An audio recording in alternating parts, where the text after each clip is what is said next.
Hey guys, so the central practice of self-control is setting boundaries with the inner child. So I'll explain exactly what I mean. So I want to say hello. This is Brent here. So if you've never met me before, I'm a productivity coach. Show people how to attain really high levels of sustainable productivity by cultivating self-respect, self-control, and by moving really deeply into the flow state.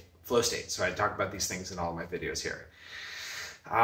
In my conversations, and basically all of my conversations with people that I work with, and especially lately, the discussion is on the subject of self-control. And really, it's a very central issue, a very central problem. It's like, because, in theory, if we had perfect self-control, if we're able to just do exactly the right thing and only do good things and not do bad things, always, forever and ever, that would be it, wouldn't it? We'd be able to just get all these great habits in place and reap all of the long-term benefits and ride on into glory forever and ever onward. And that'd be cool. And so I think on some level, that's what a lot of us on the self-growth journey, the self-development journey, that's what we're looking for. We're trying to figure out how to get in control of our behavior. Because as it stands, like the major issue that prevents that from happening is that we have like these two aspects of us. Like we have this part of us that is, the rational mind. It's the part of us, like I who am speaking right now and you who are listening, where we can calculate and make plans and, list out pros and cons and, think about the past and compare to the future that we want to get to. And all that's, the quality of the mind. It's something that we do from an ego perspective, and it's good. But we're also encapsulated in a meat sack. Like we're also an animal. And to exist as an animal, which is what we all are, there's a whole other set of challenges that come about with it. And we need to learn how to negotiate with the animal and work with the animal if it's our desire to be in control of our habits. And so it's when we're able to figure that piece out, when we're able to actually cooperate with the animal that we are, sometimes known as the inner child, or the primal self, the instant gratification self. When we're able to cooperate and be in harmony with that aspect of ourselves, then we can control our behavior.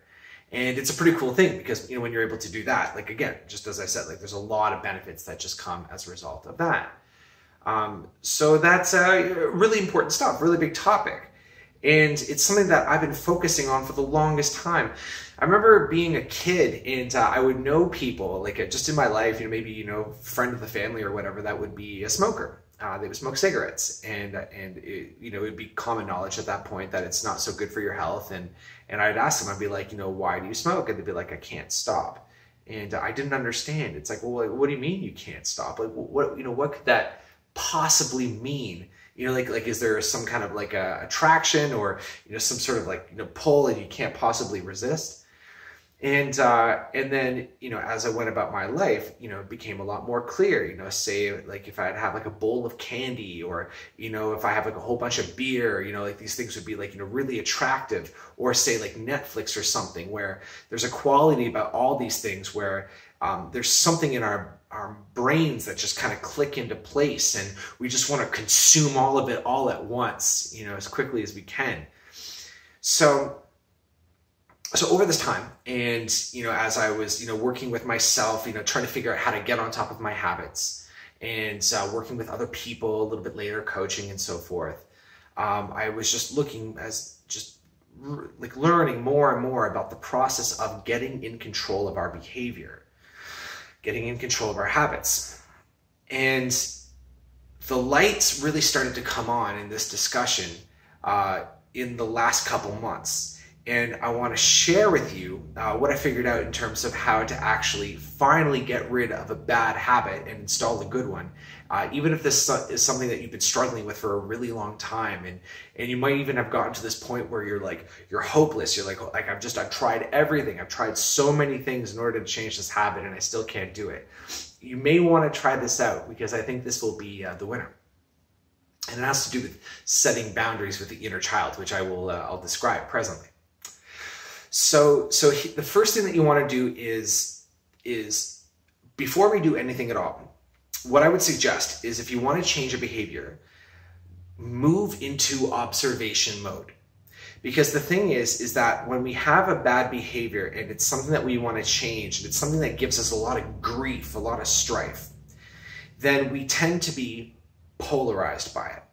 And this is a really important concept, and I know I talk about this a lot, but what will happen is we will feel we'll be so polarized, we'll feel so strongly about it that our personality is effectively split into two sections regarding the thing.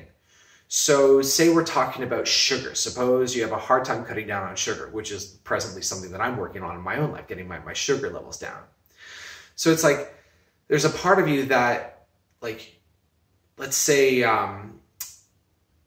maybe late at night, say like, usually like our willpower, we have less willpower, later on in the day. So, usually, around 8 p.m., 9 p.m., 10 p.m., that's when the bad consumption habits will usually start to come on. So in those moments, we'll have a very strong attraction to sugar or alcohol, or, name, the habit of your choice that you wish to change.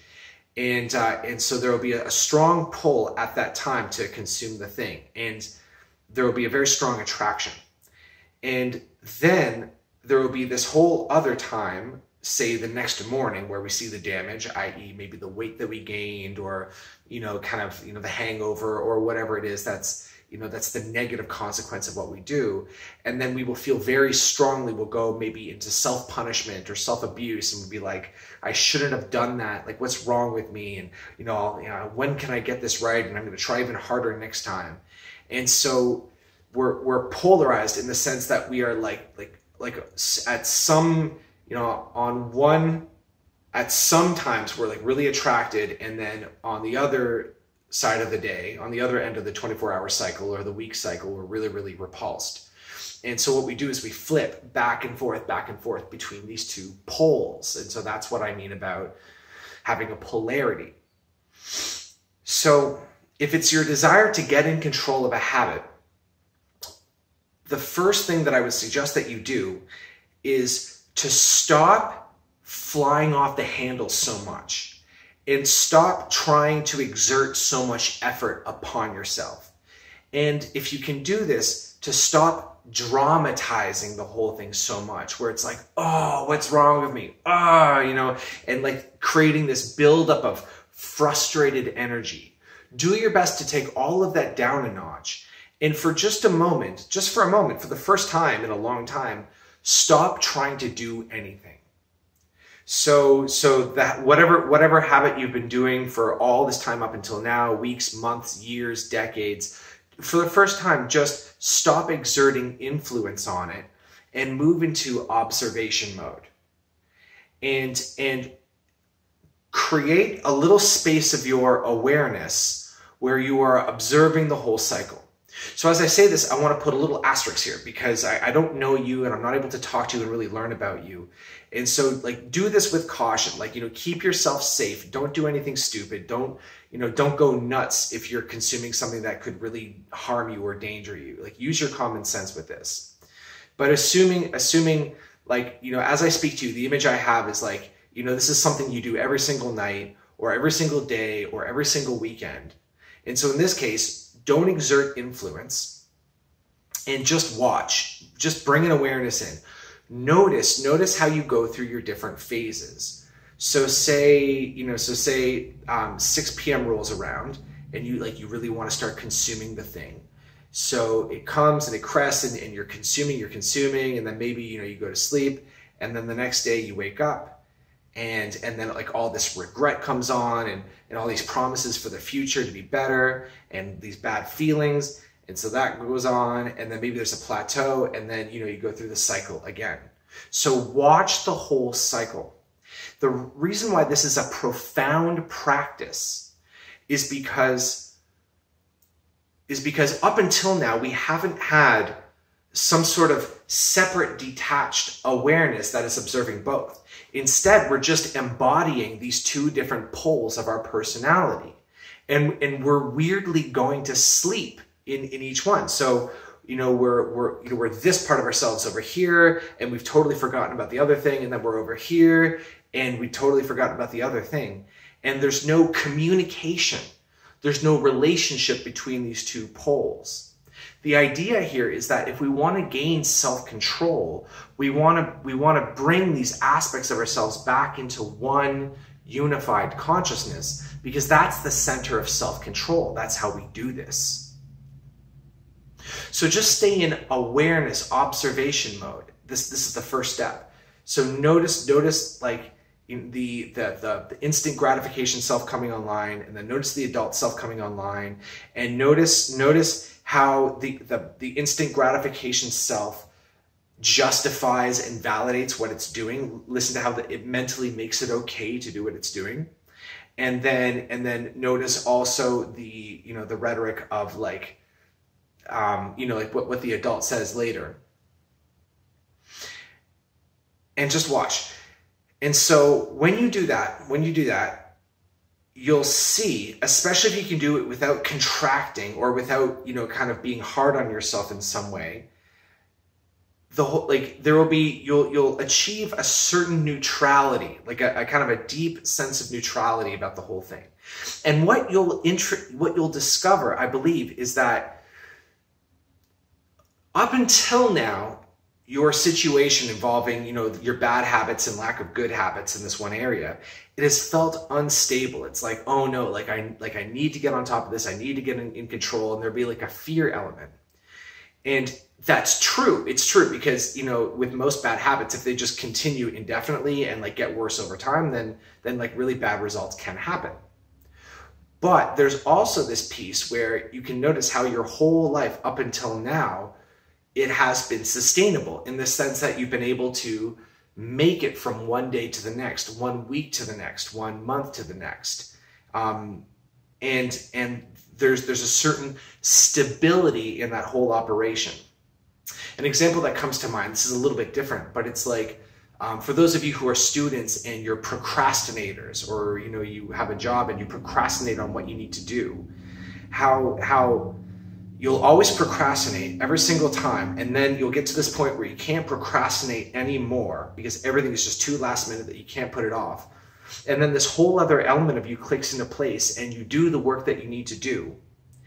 And the grade that you receive won't be amazing, but it will be good enough that you can make it into the next semester. And that's how the ship runs every single semester.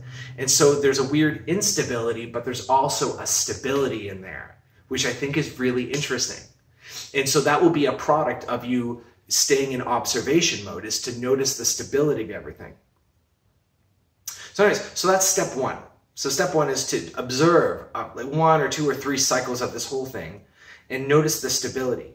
If you're able to find that stability in yourself, the urgency behind your need to change will kind of drain away. And in its place, you'll be able to change a little bit more on purpose. Like when there's urgency, everything's scary and like, it's unpleasant and kind of scary. And with the urgency gone, it's like, okay, what can I do? So that's number one. Number two is the part where you actually set a boundary with your inner child. So this is a really interesting thing. And now we can come to the title of this video, which is the central practice of self-control, the central practice, setting boundaries with the inner child. Because the one kind of thing that emerges every single time it comes time to change our habits, to let go of an old one and bring a new one on, is that there will be an inner child that will rear its head and it will just go, no. And it'll speak the way a child will speak. And what does a child say? A child will say, I don't want to, or I want it, and because I want it, I should get it, and I deserve it. And I think I've done enough that I deserve this one thing. And it's really interesting how that comes up, because And we'll talk about freedom very importantly too, because it's like, well, I'm free. I want to be free to do whatever I want. And it's like, I don't want to be in a straitjacket. I don't want to have my emotions be controlled. I want to do whatever I want, whenever I want. And that's like my God-given right as a human being. Does any of that sound familiar to you? And so the whole idea here is that like that kind of rhetoric is, of course, true to an extent, in the sense that, yeah, you should be free to do whatever you want, whenever you want, with restrictions. I guess you could make an argument for that. But the truth is that if we allow the inner child to run the show and have equal say as the adult grown-up aspect of us, then it's like having equal authority, 50-50 authority, inner child, inner parent. That's how you stay locked in those cycles. The cycle only ends when the inner adult makes a decision that it's like, yes, this is valuable to me, but this is more valuable to me. And what's fill in the blank for what you get, the prize that you get when you let the old habit go away. Better health, better mental clarity, more power. You can get in control of your sleep schedule. You can, accomplish more, be happier, live longer. All these things that are like the worthwhile fruits of long-term habit setting, the stuff that we so deeply want, and the stuff that motivates us to, every single time when we attempt to get our habits in control. So we set boundaries with the inner child. We set boundaries and we say no means no. Just in the same way, like any good parent, if like a kid wants his like 4th or 5th Oreo cookie, which is what I was when I was a kid, and still am, right? It's like, when you want that cookie and the parent says no, and the kid throws a tantrum, and like the kid raises a shit storm about it. Like, I want that cookie. What does the parent do? Because when the kid raises that shitstorm, it creates such an unpleasant, energetic, emotional experience that sometimes a parent will feel really tempted to just, okay, it's just a cookie, here you go. But it's like, would you be willing, because this is kind of an inner negotiation with yourself, would you be willing in the face of your own tantrum to stay firm with a boundary that you set, and you're like, no, 4 Oreo cookies is enough and 5 is too much, and that is what I've decided, and that's where the boundary is, and willing to stand there. Because if you're willing to set that boundary and maintain it, that's how you gain self-control. I want to preempt what a lot of people say at this point, which is, I'm not strong enough, or I don't have the power, or I'm not able to set boundaries with myself, or I don't have enough willpower. And it's valid to an extent, but I want you to keep in mind that the child doesn't have power over you outside of its ability to persuade you. That's what the child does. It persuades. It'll either try to force with an energetic tantrum shitstorm, or it'll try to talk you into it. It will attempt to usurp your intelligence and tell you why it's okay to let go of this boundary that you set for yourself. It will sing a sweet song. It'll do whatever it needs to do to get you to drop your boundary, but it won't push you. It won't force you. It's not like you don't have enough energy for it. You do. The key here is clarity, crystal clear clarity. So to take a different example, say you're struggling with procrastination and you procrastinate too much. So then what you do, the response would be, is to know, you're going into a new day tomorrow. So, here we go. It's nighttime now and you're getting ready for the day tomorrow. And you give yourself a task to do for tomorrow. And it's like 3 very clear things. It's like, I'm going to read 3 pages and answer 3 questions of this one study, whatever. That's clear, because when the day rolls around and then it'll be time to actually do the thing, any gray areas, any loopholes will be exploited by the inner child. It's like, nah, that's enough, whatever, or we'll do it tomorrow, or it doesn't really matter, whatever, right? So it'll be your job to stick with what you said you were going to do. If you gave yourself too much to do, fine. Readjust and give yourself less to do tomorrow. But at some point, you're going to need to assign yourself some amount of work that you definitely can do. And then this is the point where you push and really go for it and really make sure that you keep this promise to yourself that you made to yourself. This is the most important thing, not specifically what you did promise, but that you kept the promise. I hope that's clear. I think it is. So that's the way. So either setting a boundary and being firm and 4 cookies is enough, 5 is too much, and stopping there. Cigarettes, beers, fill in the blank. Or when it comes to homework or when it comes to something you have to do, having a very specific idea of when it's done and making sure that you get it done.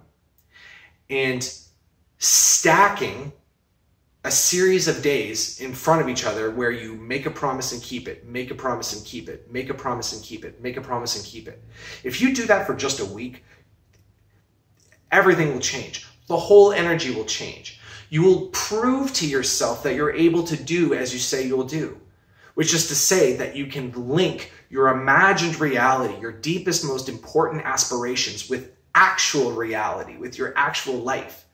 It will show you that you're able to create your own reality. It's radical.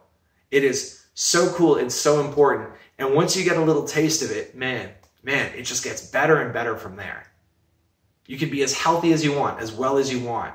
Just master setting boundaries with yourself, with the inner child, not caving into your own tantrums, not giving into your own logic. That's the core practice of self-control. That's what I came here to say. So thank you for putting up with my enormously long hair. I'm going to get it cut pretty soon. And in this new location, I'm in a different location in Ontario. And yeah, that's what I got. Oh, and then finally, a little announcement. So as has been the case last week, I'm still open for $5 sessions. I think I'll be closing up this offer pretty soon. I don't know when, but if you're watching this now and you want to get one-on-one coaching support with a productivity coach, such as me, I have all the information in the description below. Get yourself a $5 45-minute coaching session. It's the best $5 you will spend in the next 3 years, I'll say. and that is all. Thank you for watching. Take care.